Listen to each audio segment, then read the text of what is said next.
Em nome da Federação das Indústrias do Estado do Amazonas, damos as boas-vindas a todos os presentes. Damos início à reunião de trabalho com o senador Álvaro Dias. Ao darmos início à nossa reunião, saudamos a todos os companheiros e, em especial, o senador Álvaro Dias, pré-candidato à presidência da República, o nosso palestrante da noite. Quero saudar meu querido prefeito Arthur Neto, o deputado federal que já está chegando, o Arthur Bisneto, o deputado Abdala Frache, o presidente estadual do Podemos, deputado estadual Francisco Souza, cadê o... rapaz! Companheiro Nelson Azevedo, que é o primeiro vice, em nome de quem cumprimento toda a diretoria desta casa. Saudamos também, que já saudei, a minha querida primeira-dama, Elizabeth Valeico. E cadê o Ricardo Miranda? Muito bem. E o Ricardo Miranda, que é o presidente da Federação dos Trabalhadores das Indústrias, né? Que tem uma aproximação muito grande. Hoje nós tivemos a reunião do CODAN, senador, e discutimos as mesmas questões. Ele pelo lado do trabalhador e eu pelo lado do capital. Mas no final nos entendemos maravilhosamente bem. Consultamos aos companheiros se tem alguma observação a fazer sobre a síntese das correspondências recebidas e expedidas e também com relação à ata da nossa última reunião. Aldimar, com relação à ata da reunião anterior, algum comentário? Podemos considerar aprovada? Regimentalmente eu tenho que fazer isso. Meu caro senador Álvaro Dias, é com muita satisfação que nós recebemos em nosso estado para ouvir seus planos com vistas à retomada do desenvolvimento do nosso país na qualidade de pré-candidato à presidência da República. Agradecemos por sua vinda.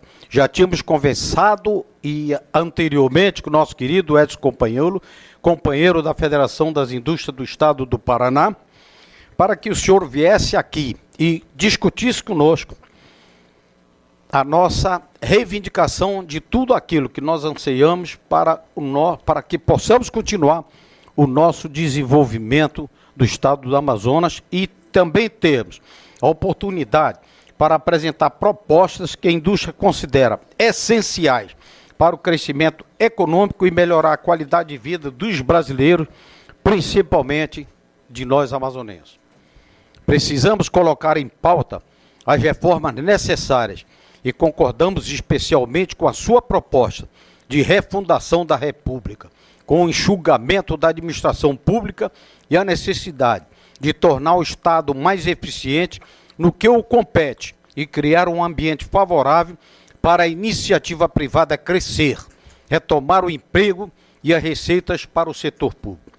Nesse aspecto, enaltecemos as suas consultas quanto a uma possível equipe técnica de alto nível ao quem o senhor tem feito gestões.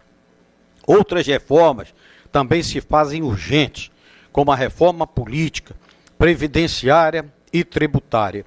E aqui fazemos um destaque para a manutenção do nosso modelo Zona Franca de Manaus, que é um modelo exitoso. Esta é uma oportunidade para que o senhor aprofunde o conhecimento do nosso PIM, o nosso Polo Industrial de Manaus.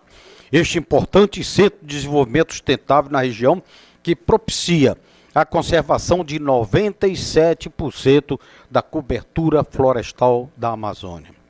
A Zona Franca de Manaus conseguiu aliar, meu querido senador, a economia com a proteção da biodiversidade em um parque industrial de baixíssimo impacto ambiental. Como o senhor sabe, este polo conseguiu evitar que a falta de oportunidades econômicas contribuísse para a exploração desenfreada de um dos mais importantes recursos naturais do país e do mundo. A Zona Franca foi criada para incentivar a produção com modernos mecanismos de redução da pesada carga tributária para podermos atrair o capital. É um modelo de desenvolvimento que concede incentivos fiscais para atrair investimentos de longo prazo, que consolidou uma indústria baseada na tecnologia de ponta, com produtividade de escala global, pelo perfil das corporações aqui instaladas. Em contrapartida, o Amazonas é, historicamente, após a implantação desta área de incentivos fiscais, o maior arrecadador de tributos da região norte. Nada do que falam é diferentemente que nós somos o maior arrecadador de tributos da região norte. Nesse aspecto, temos materiais em tramitação no Congresso Nacional de extrema importância para a manutenção das vantagens comparativas de nosso polo industrial. Temos como exemplo o projeto de lei do Senado, o 656 de 2015, que fixa o novo prazo para aprovação de projetos beneficiados com a redução do imposto sobre a renda e adicionais nas áreas de atuação da Sudam e da Sudene, que tem um prazo para ser votado. E o deputado Rodrigo Maia nos prometeu que tem que colocar em votação na Câmara Federal.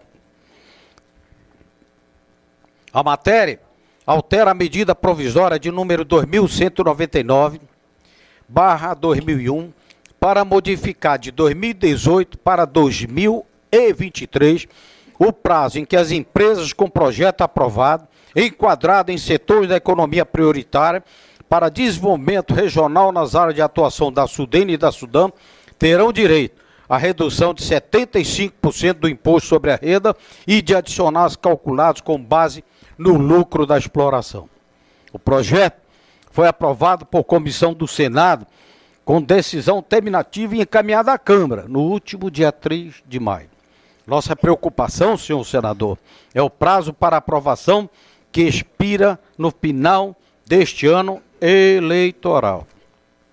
Outra medida de grande impacto negativo para a Zona Franca de Manaus é o decreto 9.394 do governo, que reduziu de 20% para 4%, que nós estamos falando, as alíquotas do IPI, incidentes na produção de extratos ou sabores concentrados, usado na fabricação de refrigerantes. Meu querido senador Álvaro Dias, trata-se de mais um duro golpe contra a política fiscal vigente do Polo Industrial de Manaus.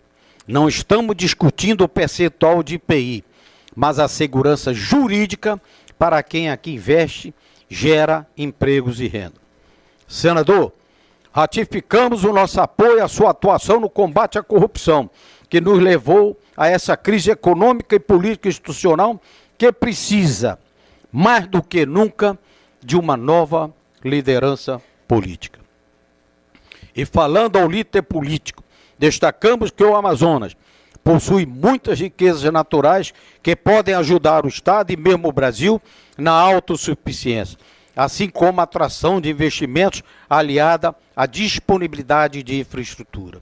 Temos muitos exemplos, como de minérios, para a produção de fertilizantes, energia limpa gerada a partir do gás natural, produção de fármacos e de biocosméticos, a piscicultura e especialmente o ecoturismo, segmento com alto valor agregado de grande interesse para a balança de serviços do país. A garantia constitucional desses incentivos fiscais à Zona Franca de Manaus foi assegurada pelo reconhecimento dos efeitos positivos do modelo econômico, social e ambiental desta região, de características únicas neste mundo. Sem a compensação tributária para a produção, a nossa atratividade local para investimento seria praticamente nula, zero. A lógica do incentivo fiscal, portanto, foi devido às dificuldades de logística específica da região.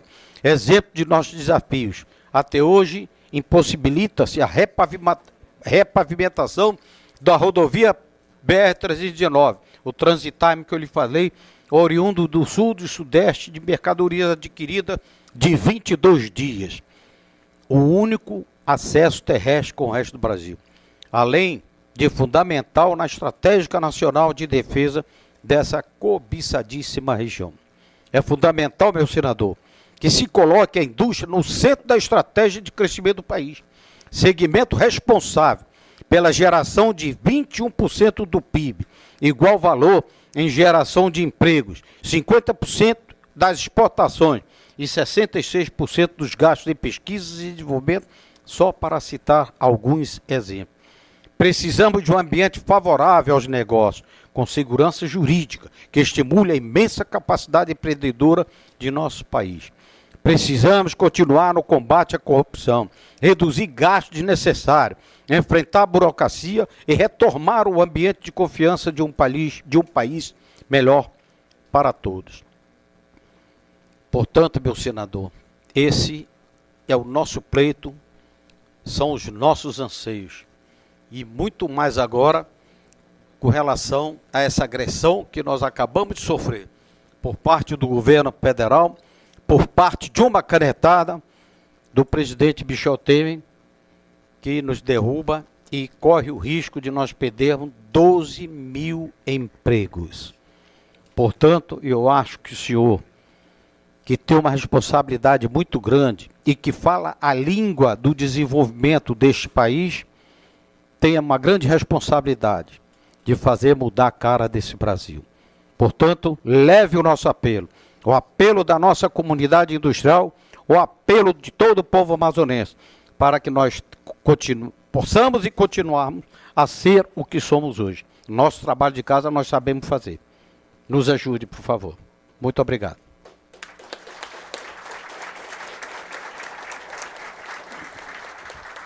Eu dizia lá em cima para o Antônio Silva e para outros companheiros que sempre que vem um candidato aqui, a primeira pergunta que você faz é opinião sobre a Zona Franca.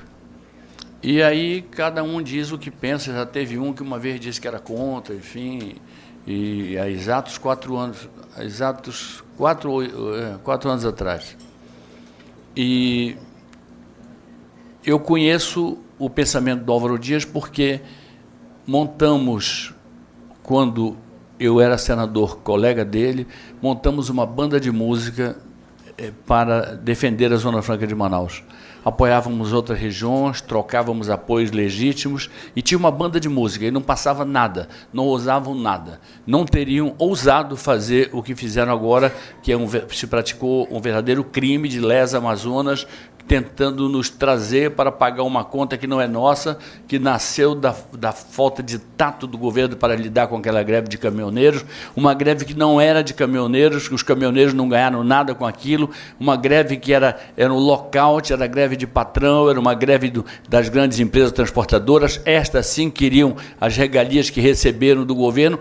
71 milhões de reais custou para a economia brasileira aquilo, 11 bilhões diretamente dos cofres públicos federais e 60 bilhões que vieram da economia. A economia perdeu com aquela greve translocada, descabida, de um setor tão essencial, em que o governo negociou tudo, deu tudo o que tinha que dar antes e a negociação veio depois. Eu nunca vi isso na minha vida.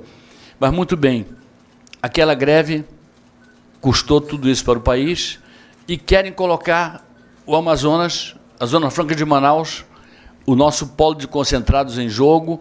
Está aqui, dou o exemplo da Coca-Cola. Imagine sair daqui a Coca-Cola, um polo exportador. Nosso modelo não conseguiu ainda ser exportador, mas o polo de concentrados é altamente exportador. E, de repente, não mais que de repente, querem que nós paguemos parte da conta de uma irresponsabilidade ao tratar com a greve, da conta de uma greve irresponsável e a conta de um prejuízo que foi causado ao país como um todo, e o Amazonas já pagou o seu preço, porque o Amazonas está inserido no Brasil, e o Amazonas, portanto, perdeu. Nesses 60 bilhões de prejuízo colocado à nação, o Amazonas entrou com a sua cota já automaticamente. Eu não sei se me faço entender, mas entrou automaticamente com a sua cota. Então não temos que pagar mais nenhuma. Nós precisamos derrubar essa matéria, precisamos manter aqui o polo de concentrados, que é exportador, que rende 17 mil empregos.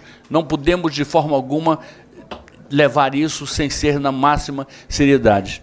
Mas, muito bem, eu quero dizer, de maneira bem breve, que não se precisa perguntar ao senador Álvaro Dias o que ele pensa da Zona Franca, porque eu digo o que ele pensa. Ele é a favor da Zona Franca, jamais deixou de me apoiar quando eu defendia a economia do meu estado, jamais deixou de me apoiar, jamais deixou de fazer coro com a nossa banda de música. Era uma banda de música que funcionava, com um assessor permanente da FIAM ao nosso lado, o Ronaldo, e nós lá negociando, ou era paralisação dos trabalhos do Senado fortemente quando acontecia alguma coisa errada, e aí imediatamente se abria um espaço para negociação, e muito importante o papel do Ronaldo nesse episódio todo. E o senador Álvaro Dias jamais disse não. Eu poderia me referir a outros momentos que vivemos juntos, outros momentos que vivemos de combate pelas liberdades, outros momentos que vivemos de enfrentamento a um semideus. Hoje se fala normalmente no presidente da República, no ex-presidente da República, Lula, se fala normalmente nele, como se fala no presidente Kubitschek, como se fala no presidente Jânio Quadros, João Goulart, qualquer um. Se fala hoje normalmente nele e dele. Na época não se podia falar. Na época era um semideus. Na época se desgastava quem falava nele. Na época se arriscava a interromper a sua carreira política quem falava dele. E nós nunca negamos fogo. Em nenhum momento nós deixamos de tomar posições muito claras, muito fortes, muito nítidas em relação aos disparates que se anunciavam desde o começo, que foram se aproximando, que foram se aprofundando ao longo de um governo que durou os 8 anos dele, mais 5 anos da sua sucessora, durou 13 anos. E nós fomos dos primeiros a dizer que aquela aventura não ia dar certo. Fomos dos primeiros a dizer que aquela aventura era uma aventura e que toda aventura, política não deve ser feita com aventura, muito menos administração. E que a aventura ela era muito nociva, seria muito nociva ao conjunto do país, à sociedade brasileira, aos trabalhadores, aos empresários, ao ambiente de negócios que jamais foi tão negativo por tudo que acontecia e de repente se descobriram uma fórmula de transformar a corrupção num problema endêmico e depois pegou a moda, e o Brasil hoje é visto até pelo exterior como o país da corrupção, o país que patrocina a corrupção, o país dos políticos ficha suja. No fundo, é isso que aconteceu. E eu devo dizer que estamos diante de um bom brasileiro, estamos diante de uma pessoa correta e de uma pessoa que não foge à luta, não foge aos seus compromissos, e de há muito ele tem um compromisso muito claramente estabelecido com a Zona Franca de Manaus e, portanto, com o nosso povo. Obrigado.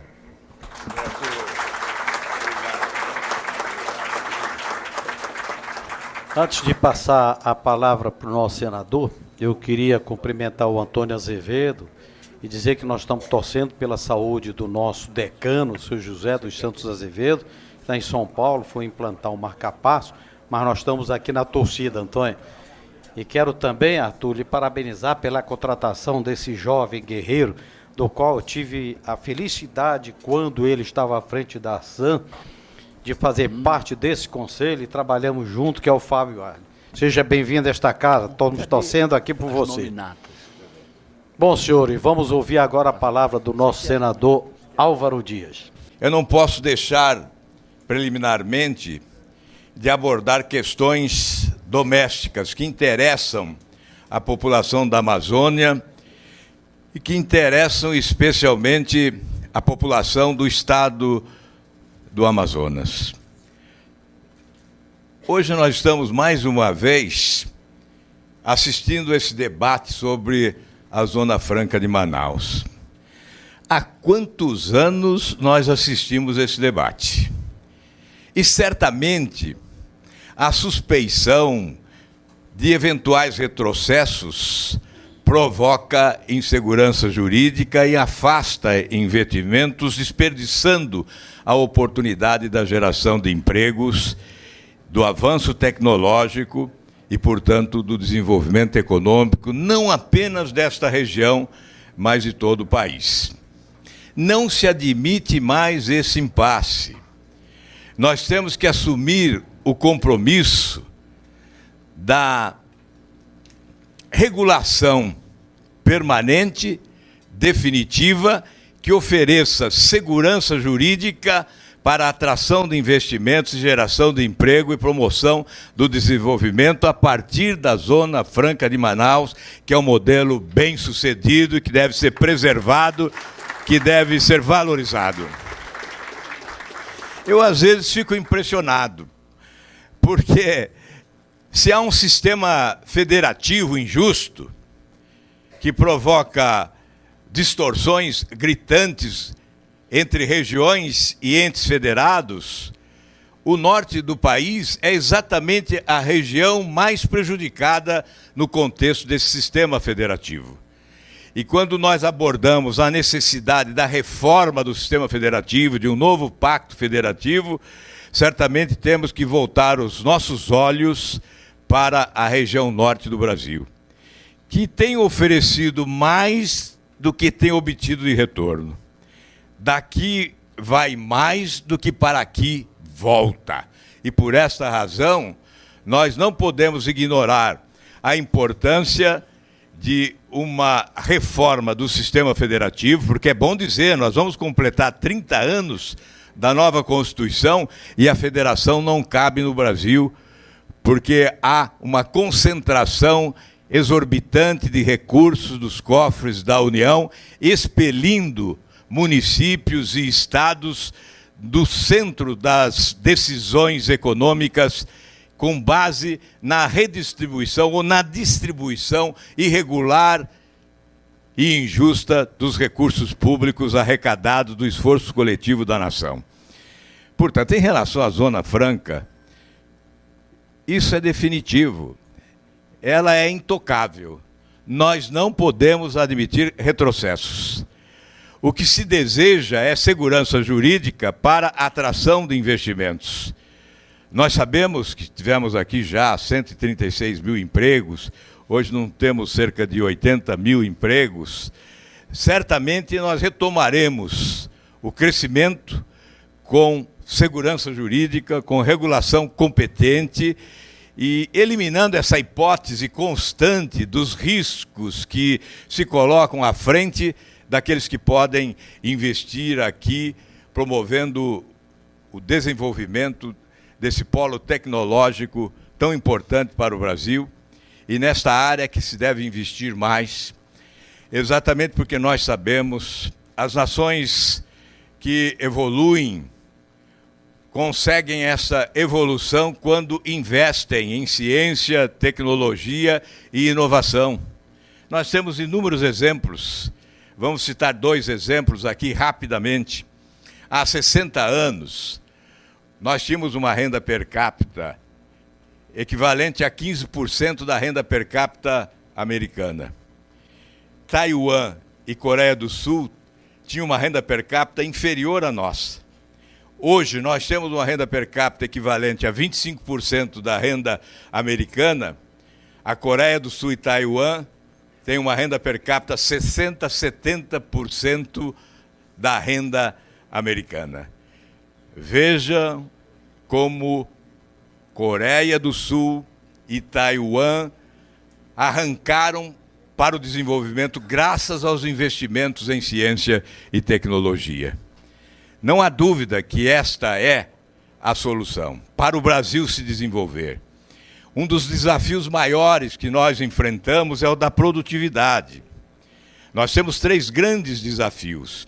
O desafio fiscal, que é a arrumação da casa, desarrumada pela incompetência e pela corrupção. O desafio dos investimentos, e nós estamos em penúltimo lugar em matéria de investimentos no contexto dos países de renda média, apenas superamos a África do Sul. E o desafio da produtividade, que estamos em penúltimo lugar no contexto desses países, apenas à frente da Ucrânia e de Sri Lanka. Portanto, são 3 grandes desafios.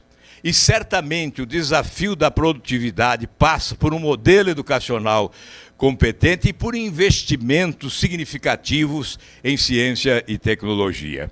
A Coreia do Sul investe 4%. A Índia e a China investem 7%. Nós investimos menos de 1% no Brasil. E eu me reporto à necessidade de investimentos em ciência e tecnologia porque estamos em Manaus, porque estamos falando da Zona Franca de Manaus, e porque hoje visitamos uma fundação de tecnologia que é um exemplo para todo o país, um esforço amazonense em nome do desenvolvimento tecnológico. Creio que não é preciso dizer mais nada em relação à Zona Franca. E nós sabemos da complexidade desta região. Vamos comparar com a Alemanha. O Amazonas é um estado que tem 4,3 vezes o tamanho da Alemanha e tem apenas 5% da população da Alemanha. A Alemanha tem 86 milhões de habitantes. Nós temos aqui no Amazonas 4 milhões e alguma coisa a mais. Portanto, a complexidade, porque é um estado enorme, com problemas incríveis de logística e infraestrutura. Quando eu ouço falar que há 40 anos a população espera pela pavimentação da estrada 319 de Manaus a Porto Velho, é evidente que eu fico espantado. Então é óbvio que quem chega aqui e quer ser presidente da República tem que chegar dizendo que assume o compromisso de resolver esse problema. Mas tem que chegar dizendo e depois resolver. Porque é preciso dizer já, Arthur, que mais importante do que aquilo que um candidato possa dizer durante a campanha eleitoral é o que ele fez antes. O que ele fez antes? Qual foi o desempenho dele antes? Qual foi o comportamento dele? Tem experiência administrativa? Como se desincumbiu da experiência que teve? Foi bem ou foi mal? Agora, tem candidato que nunca foi cogitado para ser prefeito da sua cidade, para ser governador do seu estado, e ousa afirmar que quer ser presidente da República, num país mergulhado num rio Amazonas de dificuldades. E o Brasil não é um brinquedo para ser colocado à disposição dos brincalhões de última hora. Então, portanto, quando nós falamos que há que se assumir compromisso, é para valer. Tem que se assumir compromisso e honrar depois. Nós sabemos das questões de logísticas desta região norte do país. As rodovias, a hidrovia do Rio Madeira, por exemplo, que tem que merecer atenção governamental para o aprofundamento do rio em determinadas localidades, a fim de que se possa navegar embarcações mais pesadas, transportando o resultado do trabalho das pessoas. A conectividade. Nós temos regiões distantes no país, isoladas da modernidade. Eu não entendo por que nesse país não possa se arquitetar um programa de satélites que não custa tão caro, para possibilitar a conectividade mesmo, a interatividade, o uso da internet, mesmo nas regiões mais longínquas. Isso significa segurança, desenvolvimento, obviamente. Enfim, não vou continuar abordando essas questões que estão do conhecimento de todos, porque acho que temos que falar um pouco de Brasil. Afinal, somos todos brasileiros, diante de uma crise que é perturbadora e que certamente faz desta eleição a eleição mais importante desde a redemocratização do país, em que exige protagonismo das pessoas lúcidas, das pessoas conscientes, porque se não houver essa tentativa de influir e a escolha for infeliz, nós estaremos reeditando a tragédia que estamos vivendo, que nos levou a esse caos na administração pública brasileira, em prejuízo dos empreendedores desse país. Nós temos que mudar o Brasil. Nós temos que refundar a República, porque o que temos mais se parece com o império. A sensação que fica é que uma minoria assaltou o poder no país, explora o esforço coletivo, o trabalho de trabalhadores e empresários para preservar os seus privilégios, os seus elitismos, abrindo portas para a corrupção na busca do enriquecimento ilícito, agora esquema urdido e desvendado agora pela Operação Lava Jato, que coloca o mal à luz para ser conhecido, combatido e condenado. Nós estamos vendo alguns barões da corrupção ir para a cadeia. Outros ainda irão, mas não é suficiente. Nós temos que substituir esse sistema na refundação da República, porque se esse sistema perdurar, continuará fabricando novos ladrões da República.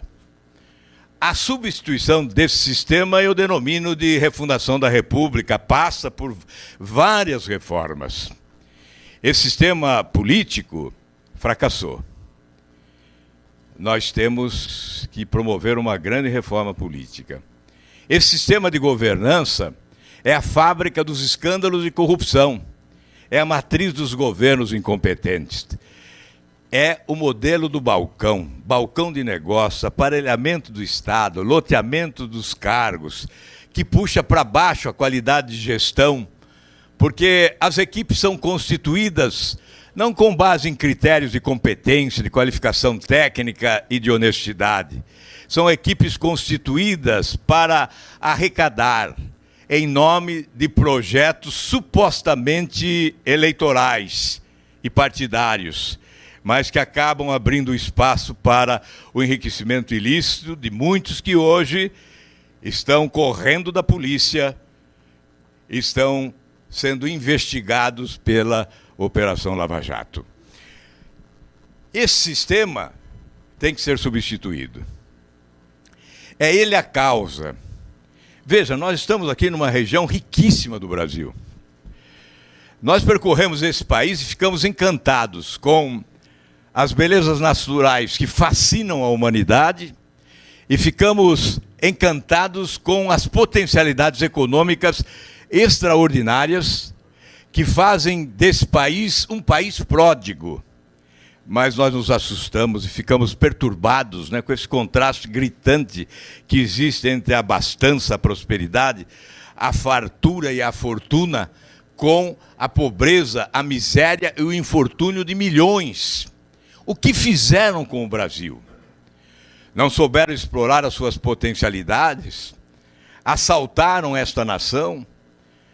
Como é possível admitir esse contraste? 52 milhões de brasileiros abaixo da linha da pobreza. 100 milhões de brasileiros sem acesso ao esgoto sanitário. 17 milhões sem acesso à coleta de lixo. 35 milhões sem acesso à água tratada. A metade da população vive com menos de um salário mínimo. No Nordeste, 66% da população vive com menos de um salário mínimo. 15 milhões de brasileiros vivem com R$136. Mas esse não é um país rico? O que fizeram com ele? E se nós formos a números da administração pública, ficamos estarrecidos. A dívida pública desse país há 10 anos era de 1,5 trilhão. Hoje é de 5 trilhões e 45 bilhões de reais. Só neste ano, para a rolagem da dívida, são necessários 1 trilhão e 800 bilhões de reais. Portanto, mais do que o total da dívida de 2008. O que fizeram com esse país? É evidente que essa dívida não será paga. O governo vai usar uns 200 bilhões para pagar juros e vai emitir títulos, substituindo a dívida que vence por uma dívida nova, e vai ampliar o alcance dessa dívida, que já está em 75,9% do produto interno bruto.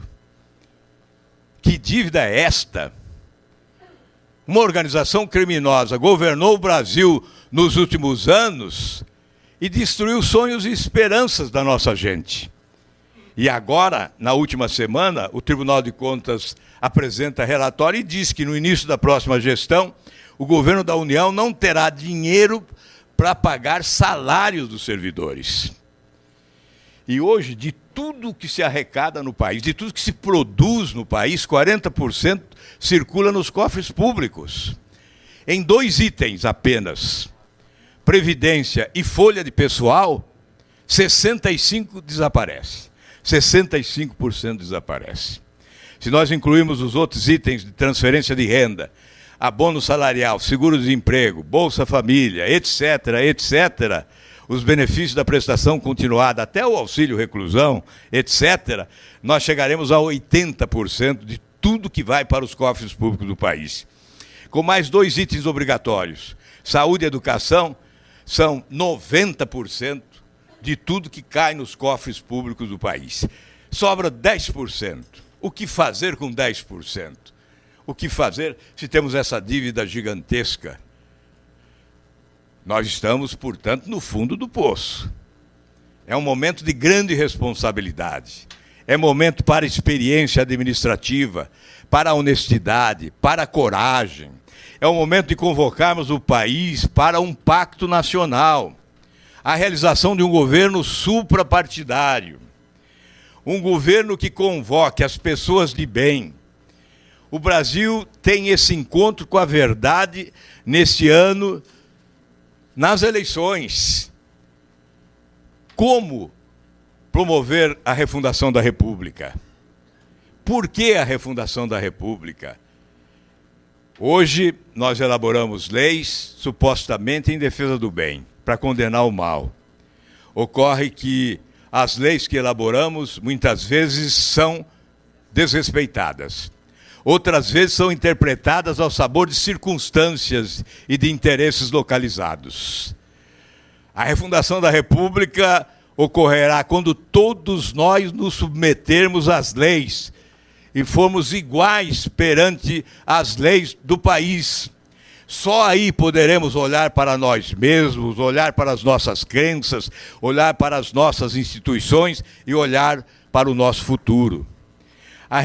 A refundação da República substitui, sim, esse sistema político que estabeleceu uma anarquia partidária no Brasil, onde não temos partidos, temos siglas para registro de candidaturas, que estabeleceu esse governo incompetente e corrupto. A substituição desse sistema passa por reformas fundamentais, como a reforma do Estado, o enxugamento do Estado, a redução das estruturas, a eliminação dos paralelismos, da superposição de ações, dos gastos correntes desnecessários e exagerados, da privatização de empresas públicas. Nós temos 146 empresas públicas federais, 38% foram criadas nos governos do PT como cabide de emprego. Nós temos 504 mil funcionários nas empresas estatais. 504 mil funcionários. Esse número cresceu de forma assustadora nos últimos anos. Nessa cooptação, em nome daquele projeto de poder que sucumbiu diante das denúncias de corrupção que assustaram o Brasil. Portanto, a refundação da República é um conjunto de reformas. Reforma do Estado, a reforma política. A reforma do Estado passa também pelo nosso legislativo, reduzindo o número de senadores em 1/3, reduzindo o número de deputados federais em cerca de 20%. Um legislativo mais enxuto, mais econômico e mais qualificado, capaz de recuperar a imagem diante da sociedade brasileira. Temos a reforma da Previdência e temos a reforma tributária. A reforma tributária é, sem dúvida, a reforma talvez a mais importante, porque sem ela não há crescimento econômico, sem ela não há geração de emprego. Com essa carga tributária, nós não vamos alcançar índices de crescimento econômico compatíveis com as nossas potencialidades. A reforma tributária enxuga o modelo atual. Ela simplifica. Esse é o objetivo, simplificar, substituir uma série de impostos por um único imposto que nós denominamos de imposto de bens e serviços, cobrando menos no consumo e mais na renda. Dessa forma, distribuindo renda, fazendo justiça. Evidentemente, reduzindo a carga tributária, já que todos pagarão. Quem ganha menos, paga menos, quem ganha mais, paga mais, mas todos pagam. Não como hoje, que alguns pagam de mais, outros pagam de menos e outros nada pagam. o sistema atual é injusto na arrecadação e na distribuição. Essa reforma tributária virá acoplada da reforma do sistema federativo, já que a redistribuição dos recursos é também fundamental para que as regiões possam crescer, para que os entes federados possam sobreviver. Na verdade, quando se fala em reforma tributária, o governo se assusta. Ele imagina que vai perder receita num primeiro momento, pode até perder num primeiro momento, mas a médio e longo prazo ganhará. Porque com a redução da carga tributária, a roda da economia vai girar com mais força. O governo vai arrecadar mais e a sociedade vai pagar menos.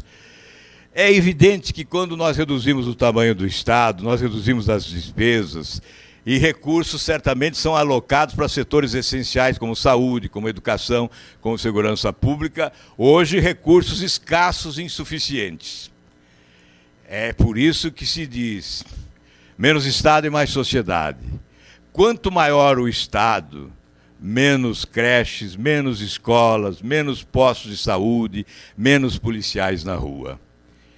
É por isso que se diz, a melhor forma de derrotar a pobreza é valorizar quem produz, é valorizar quem trabalha, é valorizar o empreendedorismo. Para isso é preciso melhorar esse ambiente de negócios, eliminando os obstáculos. É muito difícil no Brasil construir uma empresa, encerrar uma empresa, é difícil pagar impostos, é difícil importar, é difícil exportar, é difícil registrar uma patente, leva 11 anos, registrar um defensivo agrícola deve de 7, 8 anos. Não é assim nos outros países. Portanto, melhorar o ambiente de negócios atrairá investimentos.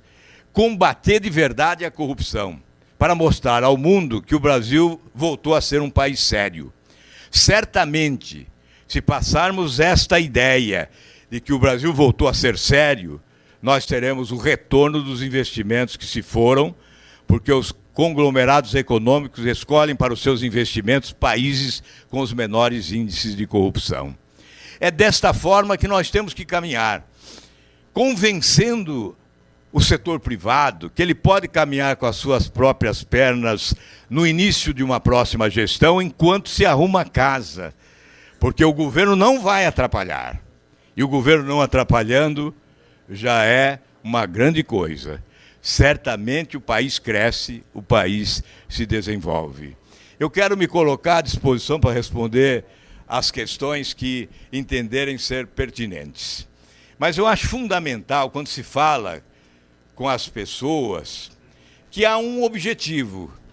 Quando se fala em mudança, quando se fala em reforma, quando se fala em substituição de sistema, o objetivo é melhorar a qualidade de vida de todas as pessoas. Isso significa melhorar a renda das pessoas.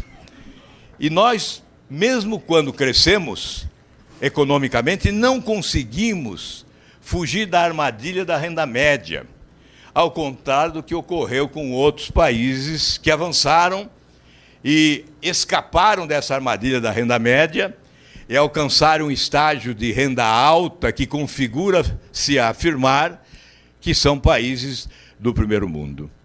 E para alcançarmos esse estágio de renda alta, a produtividade, os índices de produtividade têm que ser elevados.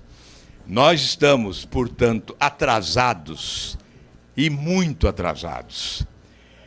Ou nós aproveitamos esta oportunidade de mudança concreta que há, porque há no inconsciente coletivo um sentimento incontido, um sentimento, eu creio que se tornará avassalador, um sentimento de mudança. E aqueles que na política resistirem a esse sentimento de mudança, certamente serão atropelados e serão substituídos na primeira oportunidade. É por isso que nós acreditamos na possibilidade da refundação da República, da convocação de um pacto nacional para essa mudança. Nós temos que vencer a descrença. Há um descrédito que se generalizou, nós temos que reviver a fé perdida nas estradas da decepção e ressuscitar essas esperanças que foram sepultadas sob os escombros das instituições públicas que foram destruídas pela incompetência e pela corrupção. Nós temos que caminhar, sim, por esses caminhos difíceis de serem caminhados, mas haveremos de alcançar o nosso destino com coesão e com unidade. Arrumaremos o Brasil. E é preciso repetir, para encerrar, Arthur, repetir aquela canção do Raul Seixas, que dizia: a canção não terminou, né? Nós podemos dizer: o Brasil não acabou. Tenha fé na vida, tenha fé em Deus e tente outra vez. Vamos tentar outra vez e vamos mudar o Brasil para valer. Muito obrigado.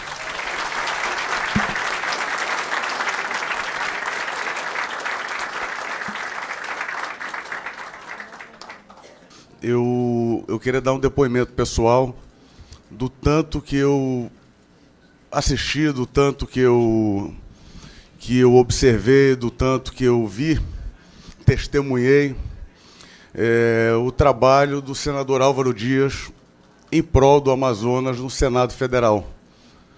O senador Álvaro Dias foi sempre um defensor e, nesse momento de incertezas que nós passamos com um ataque nesse decreto presidencial, que nós sabemos de onde veio e pode nos tomar de 12 a 14 mil empregos, quer dizer, de 12 a 14 mil famílias podem perder a sua renda por um capricho que dizem vir da Receita Federal através do seu chefe, do seu principal nome, o senhor Rachid. O senador Álvaro Dias, com certeza, presidente da República, não faria um mal como esse ao nosso Estado. Portanto, eu falo na palavra confiabilidade. Com certeza, há isso no senador Álvaro Dias. A palavra confiabilidade. Nós somos um Estado diferente, nós vivemos numa região diferente e nós temos desafios, e muitos desafios, a atravessarmos para que o Amazonas continue e a nossa região continue a ser uma região com o potencial que tem, mas uma região que possa crescer. Eu dou um exemplo. Nós estamos vivendo um momento de revolução, de uma quarta revolução industrial, a famosa indústria 4.0. Daqui a pouco, as nossas moças, as mulheres que trabalham nas indústrias, por exemplo, aquelas que plugam os aparelhos, vão ser trocadas por máquinas. Os pequenos objetos que são construídos de dentro para fora virão de 3D e serão de fora para dentro. Nós temos que nos preparar para o futuro que nós não estamos olhando com cuidado. O Brasil está atrasado, não está olhando para o futuro com os olhos que tem que olhar. E o nosso Estado mais atrasado ainda. Então, é algo que nós temos que perceber e nós não estamos olhando, eu repito, com o devido olhar. Portanto, quando nós falamos desse Brasil para o futuro, nós temos que falar e observar e saber analisar quem pode governar esse Brasil. E eu falo com toda a tranquilidade do mundo. Eu não estou aqui para pedir voto, não estou aqui para falar de voto, mas eu estou aqui repetindo a palavra confiabilidade. E é uma palavra que cabe muito bem ao senador Álvaro Dias. Obrigado. Era esse comentário que eu queria fazer. Muito obrigado. Você. Obrigado.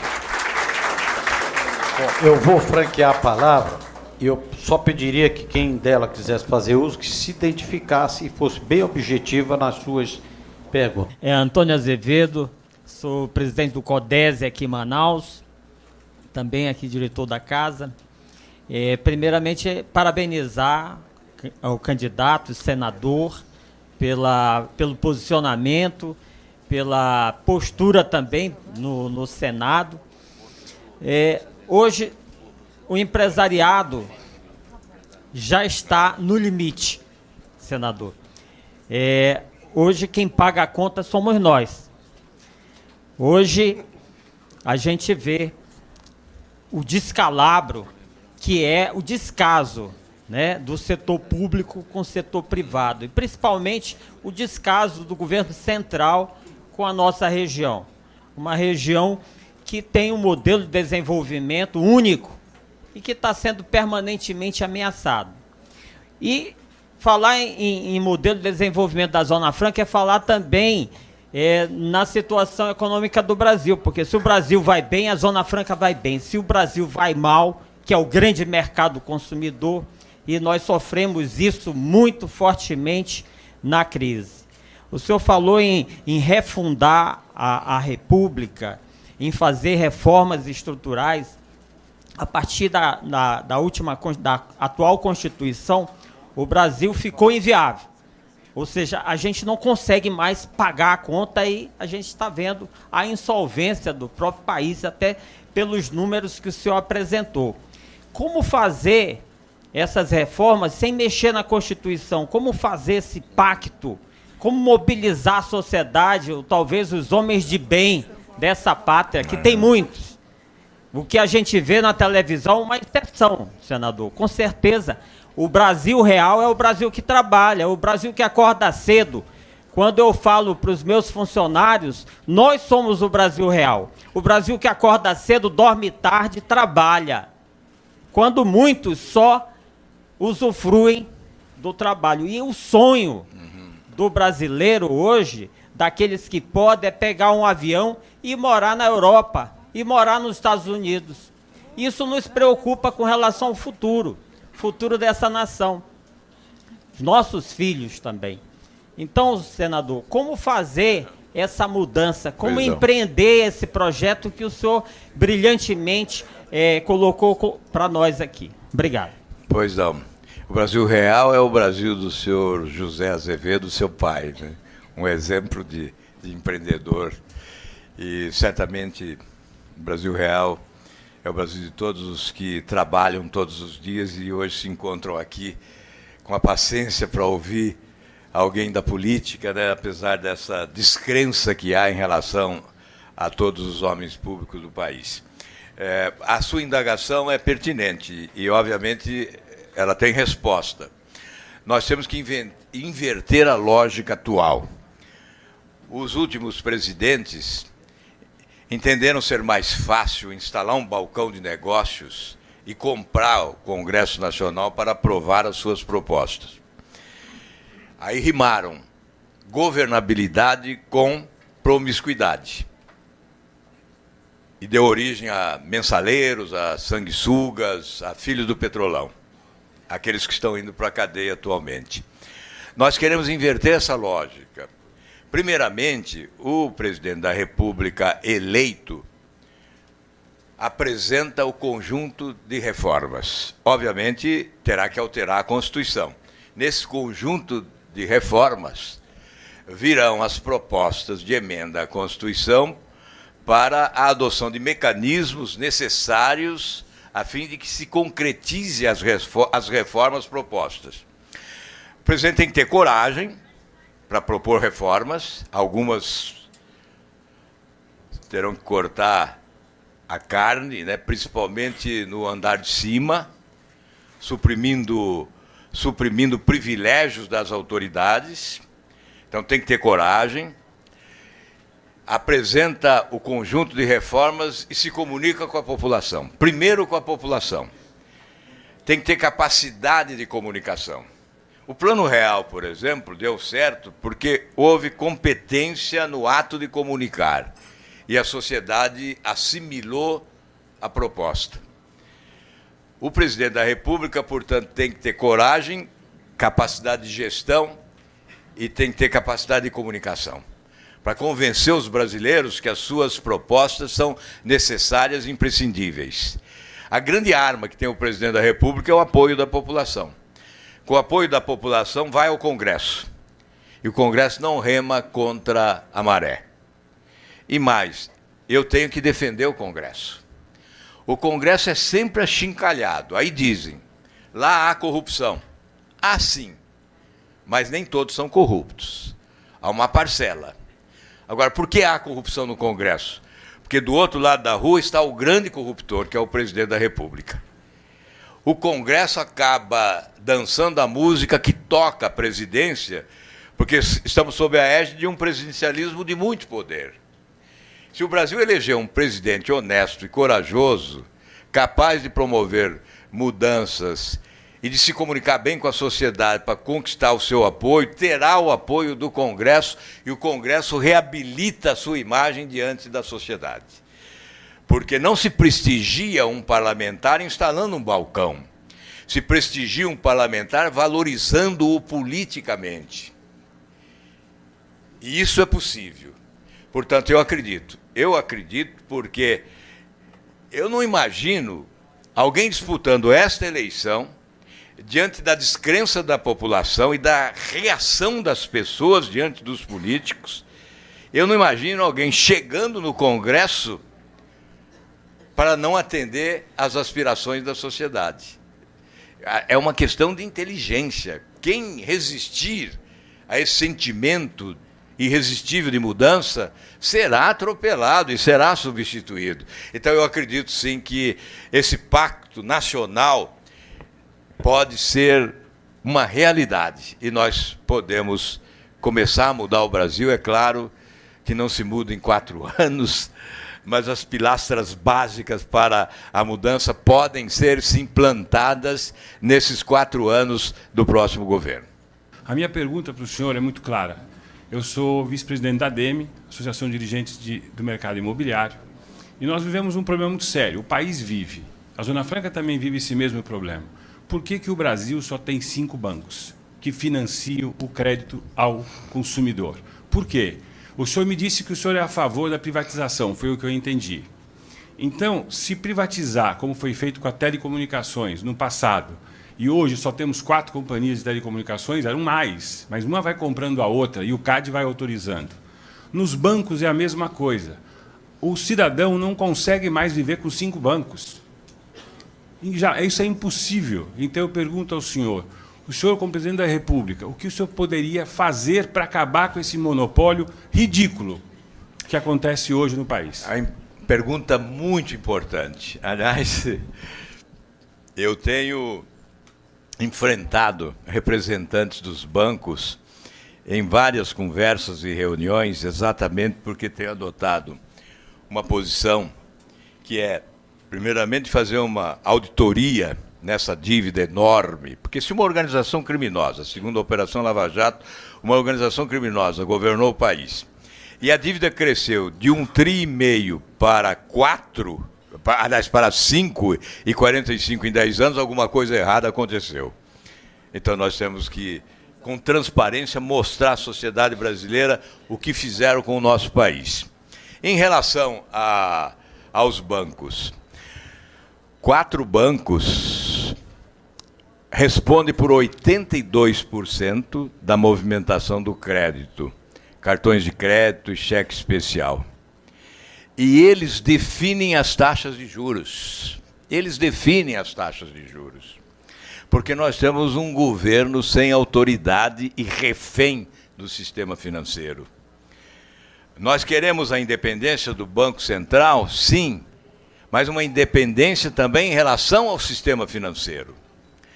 Portugal, nós sempre fazemos piadas com os portugueses e eles nos dão lições, né?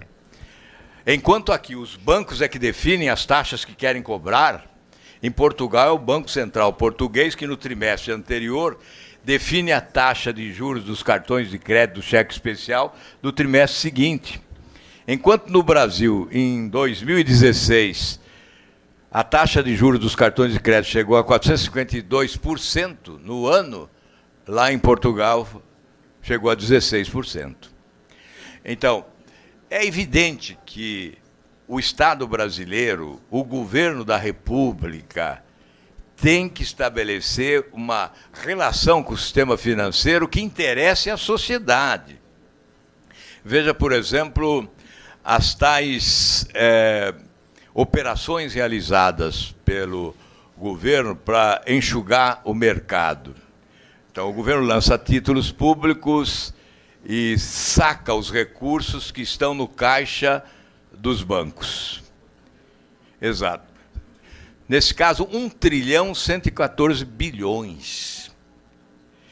Os dealers, que são 12, são 9 bancos e 3 corretoras independentes, são beneficiários, porque eu pedi uma auditoria ao Tribunal de Contas e o Tribunal de Contas revelou que há operações diferenciadas para os dealers e para os não dealers. É por isso que os bancos festejam a atual situação, Banco Central, governo federal, não querem nada melhor do que isso. Estão muito preocupados com o resultado desta eleição. Porque se isso é muito bom para os bancos, é muito ruim para a sociedade. Porque os bancos não precisam colocar recursos no mercado, porque eles já têm o governo como seu cliente principal e generoso. E isso eleva as taxas de juros do mercado, porque não há aquela competição que possa reduzir as taxas de juros. Então, nós queremos sim um Banco Central independente, mas certamente independente do sistema financeiro, para que ele possa normatizar a relação do sistema financeiro com a sociedade brasileira. Ok, nós vamos liberar para... Já te passo, e você, Osíris, depois o Nelson, você encerra, porque o candidato tem um outro compromisso numa emissora de televisão. Mais dois. Gostaria de saber, senador, como é que o senhor vê o Centro de Biotecnologia da Amazônia? Que política o senhor poderia trazer para melhorar o Centro de Biotecnologia da Amazônia? Seria uma saída, além da Zona Franca, seria uma saída bem trabalhado para o desenvolvimento da potencialidade da Amazônia. Eu acho que a responsabilidade do poder público é estimular iniciativas dessa natureza. É óbvio que o Centro de Biotecnologia, numa região como essa, em que deve prevalecer a biodiversidade e estimular, em função da Zona Franca de Manaus, a ciência, a tecnologia, a pesquisa, a inovação, eu creio que são investimentos que certamente alcançarão um retorno seguro. O governo tem que investir nisso, até para que nós possamos alcançar, como eu disse antes, os índices de produtividade que possam nos colocar num patamar de país desenvolvido. Bom, com a palavra o economista Osíris Silva, meu sócio num projeto de laranja que nós temos aqui na Manaus, Caracaraí, só que até hoje eu não vi uma laranja. Além de primo, né, Antônio? Bom, senador, Osíris Silva, eu sou economista, sou escritor e colunista econômico do jornal A Crítica e admirei muito sua exposição desde hoje de manhã, quando lhe ouvi no programa de rádio, quando me deslocava para uma reunião no INPA, hoje de manhã cedo. E, por incrível que pareça, por coincidência, com certeza, né, eu escrevo, além da crítica, eu escrevo regularmente no Facebook e outros blogs, e escrevi 2 artigos a respeito da questão política nacional.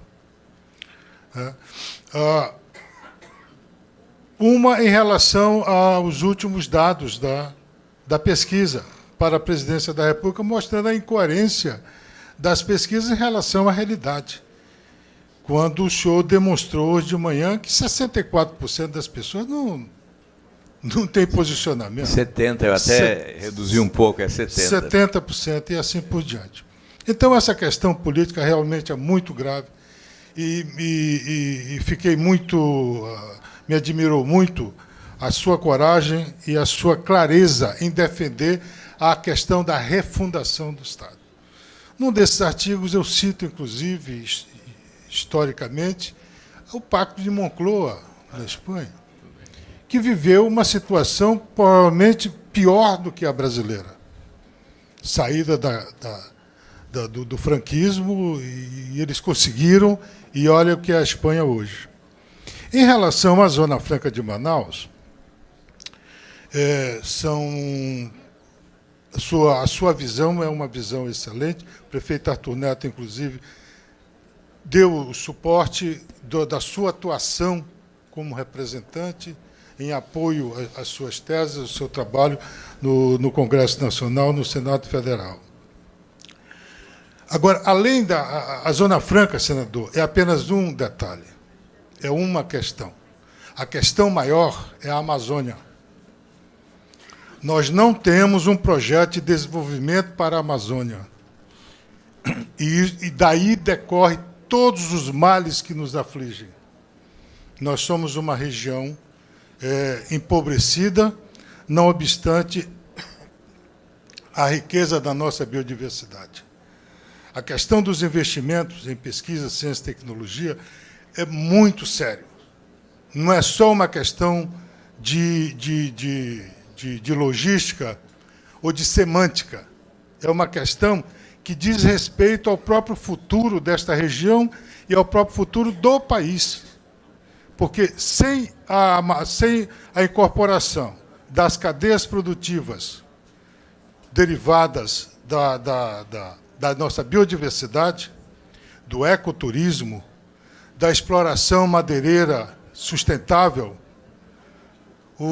temos estudos do INPA que mostram que os projetos de manejo florestal sustentado, o manejo florestal não derruba a floresta, ele explora os indivíduos em ponto de corte. Só essa exploração daria para suprir o mundo, a demanda mundial de madeira por mais de 100 anos. São questões que têm que ser encaradas, são questões que têm que ser vistas, têm que ser analisadas. E a Zona Franca de Manaus somente se consolidará no momento em que nós promovermos a incorporação dessas cadeias produtivas e que gerarmos um polo exportador aqui, para que não fiquemos dependendo de favores de governo ou do humor daquele governante de plantão. Então, não é exatamente uma pergunta, senador, mas apenas uma recomendação, entendeu, de alguém que gostou muito de lhe ouvir. Muito obrigado, Osíris. Há uma sintonia entre nós, até nas afirmações, né? Eu também tenho abordado essa questão, e, sobretudo em relação ao turismo, né? Acho que nós temos que adotar uma política de Estado, não uma política de governo, uma política de Estado. E esta região certamente é um tesouro em matéria de turismo, né, que nós não sabemos explorar. Não é só essa região.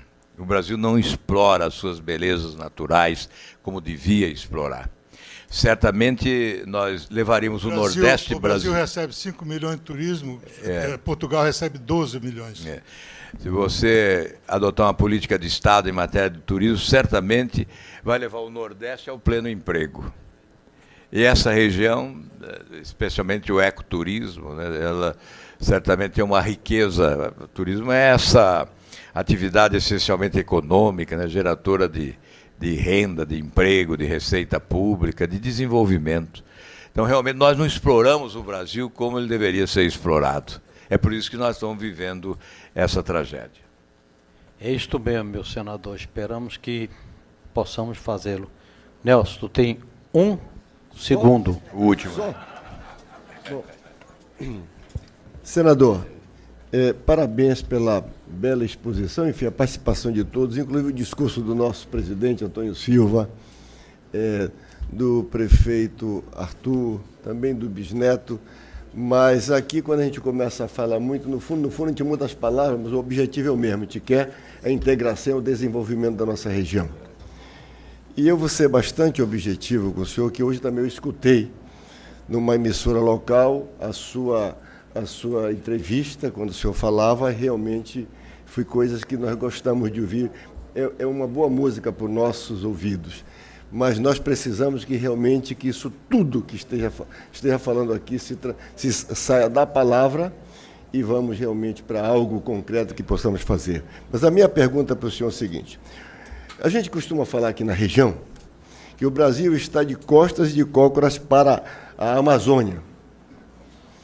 Toda a Amazônia ocidental, mais o Amapá, desfrutam de apenas 8% da renúncia fiscal do Brasil, que é destinado constitucionalmente a reduzir as desigualdades regionais. O Sudeste desfruta, sem prestar contas, 50% dos incentivos fiscais, embora seja a região mais rica do nosso país. Então, a minha pergunta, o senhor, quando presidente da República, que tratamento o senhor dará à Amazônia e o seu governo, no sentido de integrar e desenvolver? Eu escutei muito bem quando o senhor falou hoje da necessidade da região norte do país participar do desenvolvimento brasileiro. Bom, primeiramente, essa sua afirmação é o retrato da realidade. No ano passado, as renúncias do governo federal, mal explicadas e afrontosa, inclusive, renúncias afrontosas à lei de responsabilidade fiscal. Eu fui o relator dessa lei de responsabilidade fiscal no governo Fernando Henrique, e lá está escrito que a renúncia a determinada receita só se admite com a compensação de uma nova receita. E, no entanto, esse governo irresponsável foi adotando uma política de desonerações que beneficiou apenas alguns setores localizados, e inclusive os setores mais ricos, fazendo inclusive cortesia com o chapéu dos municípios brasileiros, porque subtraiu recursos dos cofres municipais. Os cofres municipais foram pilhados. No ano passado, foram 354 bilhões de renúncia. Corresponde a 4,5% do PIB. 30% da receita líquida.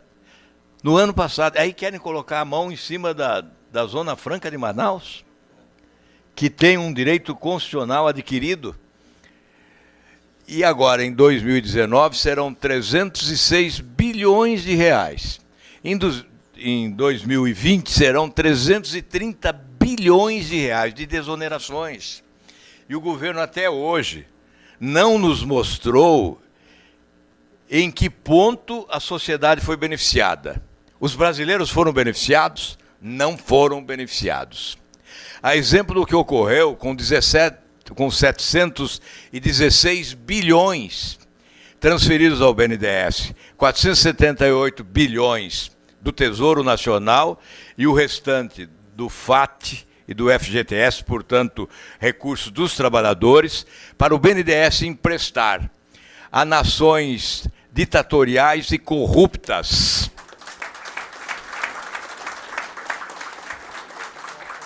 Ou internamente aos chamados campeões nacionais, como o JBS, Ike Batista e outros, que hoje estão sendo perseguidos pela polícia e pelo Ministério Público nesse cenário de propina a autoridades. Portanto, é esse o comportamento? E agora querem colocar a mão grande em cima da Zona Franca de Manaus para tirar o pouco que concedemos até aqui, porque é muito pouco diante do que recebemos desta região do norte do país.